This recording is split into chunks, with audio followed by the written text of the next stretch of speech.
When you think of the Greek god of war, you probably picture Ares, a brutal, bloodthirsty berserker charging blindly into battle. But the ancient Greeks knew a secret.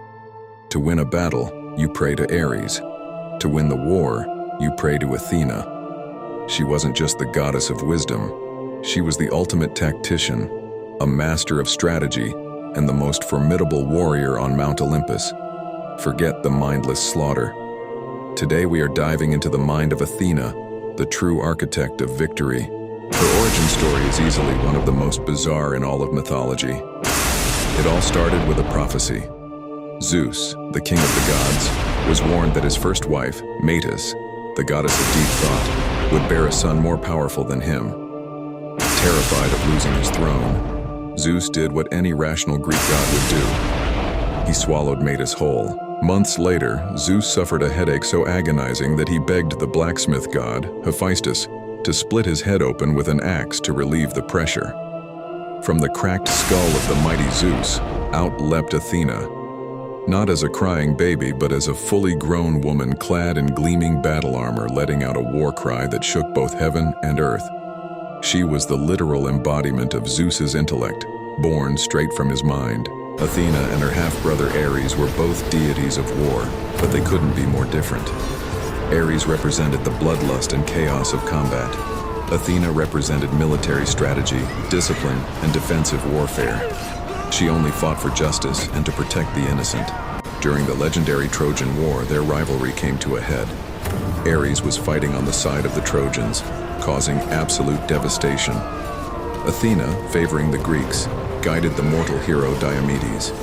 With Athena's invisible hand guiding his spear, Diomedes actually managed to stab Ares. The god of war fled the battlefield crying back to Zeus.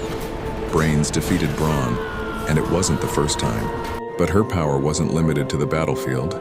She was a patron of civilization, craftsmanship, and the arts. The most famous city in Greece, Athens, is literally named after her. To win the devotion of the city, she competed against Poseidon, the god of the sea.